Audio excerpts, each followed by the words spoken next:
즉 진공관을 사용하는 이런 그 방법으로 해가지고 계산기가 만들어지게 돼요. 진공관. 여러분들 진공관은 말을 많이 들어봤죠. 요즘은요 오디오 앰프도 출력단에만큼은 진공관 하나를 다 껴요.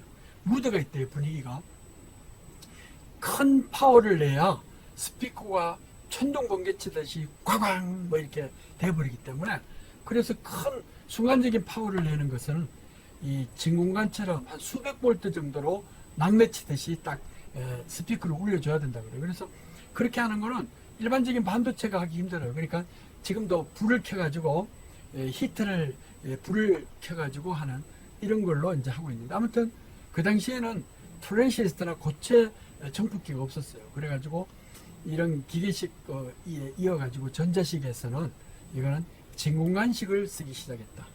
그래서 이것을 뭐 아타나스 오브 베리 컴퓨터라고 그래가지고 ABC 컴퓨터라고 그래요.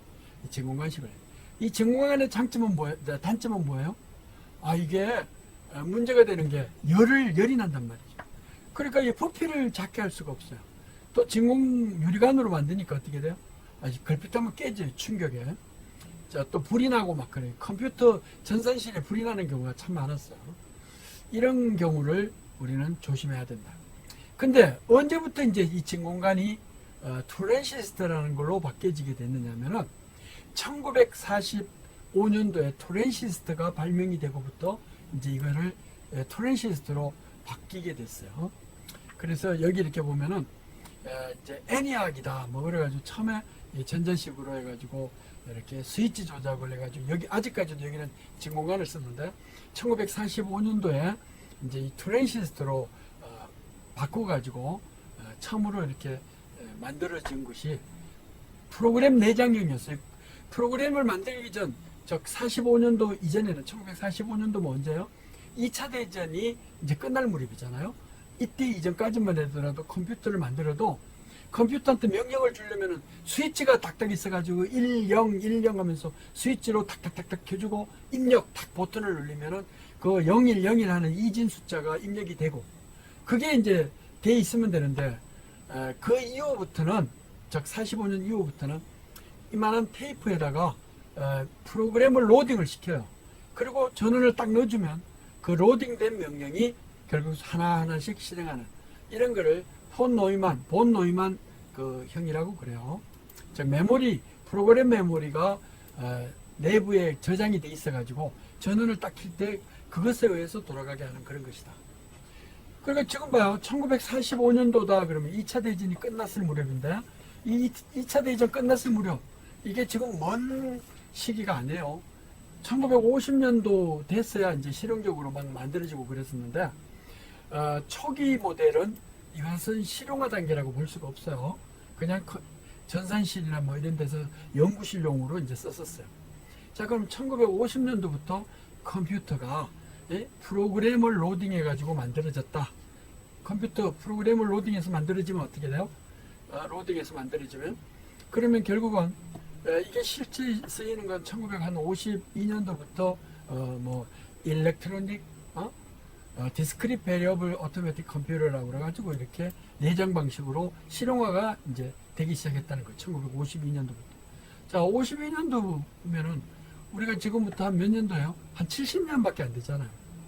우리 성경의 역사를 보면은 뭐 한 몇 천만 년, 아무튼 몇만 년 전에 뭐부터 이렇게 잡혀 있는데 우리 실제 이 컴퓨터의 어떤 구조를 이제 전자식으로 만들어지기 시작한 거는 1952년도부터다.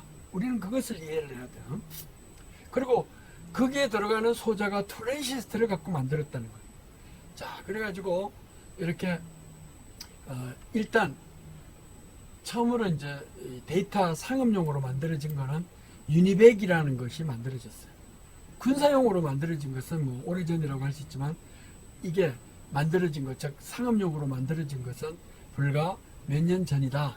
이렇게 이야기할 수가 있어요. 자, 그러니까 몇십 년 전 정도가 되면은 우리가 100년 정도만 되더라도 멋있겠다 이제 이렇게 생각을 했는데 한 70년 전만 하더라도 그때는 컴퓨터가 컴퓨터실에서조차 없었다. 그래서 상업용으로 시작이 된 거는 1950년 이후부터 이작이 됐고, 이게 이제 유니백으로 해가지고 됐고요. 여기 이렇게 보면은 1952년도부터 IBM 701 뭐 이런 것들이 이제 메인 메모리 이렇게 만들어지기 시작해가지고 CRT 디스플레이라는 걸 통해가지고 이제 뭔가 데이터가 넘어가는 걸 보기 시작했어요. 그러니까 그때만 하더라도 1950년 중반만 하더라도 물론 칼라 텔레비전은 있었지만 이게 칼라 텔레비전이 컴퓨터의 모니터로 쓰이기 시작했다는 것이죠. 지금은 모니터 그러면은 당연히 LED, LCD 디스플레이여야 된다 이렇게 하죠. 이렇게 LED나 LCD 디스플레이가 나오기 시작하고 우리 가정에 막 도입이 된 게 불과 20년 전이라는 거 알고 있어요? 상업용으로 막 쓰이기 시작한 건 20년도예요. 즉 2000년도에 들어오면서부터 그때 뭐 14인치 LCD 디스플레이 뭐 이런 것들이 만들어지고 그랬어요. 그러니까 이 기간 동안에 예를 들어서 우리가 1992년도만 하더라도 그때 모니터 디스플레이는 전부 다 텔레비전으로 이렇게 사용하는 CRT 디스플레이였어요. 상업용으로 쓰이는 게. 이게 이제 고체 소자로 만들어 가지고 LED 디스플레이나 LCD로 해가지고 만들어지기 시작해서 상업용으로 보편화되기 시작한 것은 2000년도 이후부터였다. 그것을 잊어버리면 안 돼요. 그러니까 불과 20년 전에 20년 전부터 이렇게 여러분들 디스플레이가 아주 고체 소자로 만들어지게 됐다. 그게 물을 부어도 괜찮고 웬만큼 떨어뜨려도 괜찮고 막 그래요.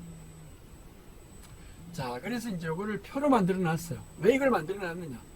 우리가 기술 발전에 있어 가지고 기계식을 전자식이라고 보질 않잖아요. 전자식부터 컴퓨터 1세대라 그래요.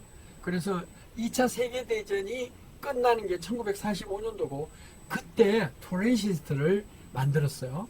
세 명이 왓슨 랩인가 뭐 해가지고 거기에서 예를 들어서 컴퓨터 토렌시스트를 처음으로 이때만 해도 실용화되리라고 꿈에도 생각 못했어요. 그래서 고체 소자로서 토렌시스트가 만들어지게 돼서 이걸 가지고 결국은 이제 우리가 토렌시스트를 어떻게 상용화하느냐. 그러니까 토렌시스트가 상용화된 거는 1950년도도 어려웠어요. 그래서 이게 실제로는 토렌시스트로 상용화된 거는 57년도 이후부터고 진공관식은 1946년도예요. 근데 기계식은 왜 여기다 안 넣느냐? 실제로 전자식부터 우리가 이야기하기 때문에 일렉트릭 또는 일렉트로닉스 해가지고 정폭기 뭐 이런 개념을 가지고 진공관을 처음에 썼어요. 그래서 여기에 진공관을 쓴 이런 컴퓨터는 유니백이라고 그래요. 유니백 뭐 이런 걸 해가지고 상업용으로 썼는데 이게 되다가 1957년도에 가서 제2세대 토렌시스트로 만들었는데 여기에서 IBM 1101이라고 있죠. 그러니까 우리 지금 정보전자공학부 여기가 전자공학과가 몇 년도에 만들어졌느냐? 이 전자공학과가 몇 년도냐면 1968년도 이 무렵에 만들어졌어요. 1968년, 69년도 이 무렵인데 그러니까 1964년도까지 토렌시스트를 가지고 막 만들었어요. 교실 2개만한 정도에. 거기에서 만드는 이런 그 IBM사의 컴퓨터가 IBM 1101부터 시작을 했는데 토렌시스트를 막 이렇게 2만 개를 써가지고 만들었어요. 근데 이거를 결국은 IBM사가 만들어가지고 예를 들어서 68년도에 우리나라에서 IBRD 차관을 도입해서 우리 선교사의 도움을 받아가지고 우리 숭실대학교에서 컴퓨터를 처음으로 여기 제2공학관이라 그러면 어디냐면요. 저기에요. 지금 여러분들이 형남공학관에 강의실로 쓰고 있는 자리 있잖아요. 그 자리에다가 그때는 3층 정도 되는 그런 건물이 있었는데 2층과 3층에다가 결국은 토렌시스트를 막 열거를 해가지고 거기서 만들었어요.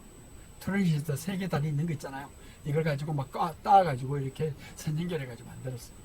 그렇게 만드는 컴퓨터를 IBM 1100 시리즈라고 그래요. 1100, 01, 02, 03 우리는 30을 가지고 1968년도에 그걸 해서 국내 최초로 대학 내에서 이 컴퓨터를 독립적으로 쓸 수 있는 그야말로 그러니까 최초의 4년제 대학이 된 거죠. 그래서 이 컴퓨터를 만드는 것이 교실 두 채만 하는 데다 만들었으니까 얼마나 잘 만들어야 되느냐. 이걸 전자공학과에서 하고 우리 지금 정보전자공학부죠. 이 전신에서 만들고 또 이거를 잘 활용하는 거를 전자계산학과에서 했어요. 지금은 컴퓨터학부인데 이거 두 개 합쳐가지고 우리는 IT 대학이라고 이야기를 하잖아요. 그런 식으로 해가지고 컴퓨터를 국내 대학으로서는 최초로 우리 자체로 돌려 운영하고 그랬었어요. 자, 이렇게 해가지고 만들어진 거를 이제 사용을 하고 있다가 이 1965년도가 되면은 제3세대 이 컴퓨터가 돼요. 이때는 IC를 가지고 만들었어요. IC를. 그래서 같은 유니백이지만 이 상업용으로 만든 거예요. 유니백이지만 아무튼 유니백 9000, PDP-11, 크레이 1, 사이버. 여러분들 영화 같은 거 이렇게 007 영화나 이런 거 보면은 이런 크레이 컴퓨터나 뭐 이런 것들이 많아요. 여기에서 IC를 써가지고 만들었다는 거예요. 우리 그 처음에 달 아폴로 그 9호, 19호인가? 9호죠. 거기에서 이렇게 달에 보낸 것이 결국은 IC를 써가지고 8비트 컴퓨터를 써가지고 결국은 아폴로 우주선에다가 이렇게 제어하는 거에다 넣고 그랬어요. 자, 그래서 1965년도 이후부터는 했는데 실제로는 인터그레이티드 서킷이 나온 거는 즉 마이크로 프로세서가 나온 거는 1969년도였어요. 69년도에 인텔사가 상업용으로 이렇게 메모리를 팔아먹기 위해서 나오기 시작했어요. 그 이전까지는 이제 부분적으로 칩을 가지고 상업용이라기보다는 그냥 이렇게 컴퓨터 업체에서 만들고 그랬어요. 자, 이렇게 해가지고 하고 제4세대는 우리 같은 인터그레이티드 서킷이라고 해도 VLSI라고 그래가지고 상당히 Very Large Scale Integrated Circuit이라는 집적도가 아무튼 한 100배 이상 높아진 거 같은 IC라도 그런 걸 했어요. 그래서 여기에 크레이 컴퓨터, IBM 30 시리즈가 막 나오기 시작하고 그랬어요.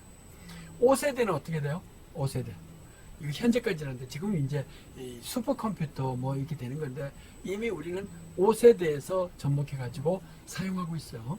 즉, 한 번 실행하는데 애드레스 버스, 데이터 버스 이런 것이 64비트 이상으로 돌아가면 5세대라고 할 수가 있다. 이 당시에는 슈퍼컴퓨터에 해당되는 거였어요. 이런 정도로 해당되는 것이 우리는 이미 여러분들 집에서 데스크톱으로 열심히 쓰고 있어요. 그러니까 열심히 안 쓰고 놀면은 밥은 열심히 전기료만 열심히 내고 있는 것이죠.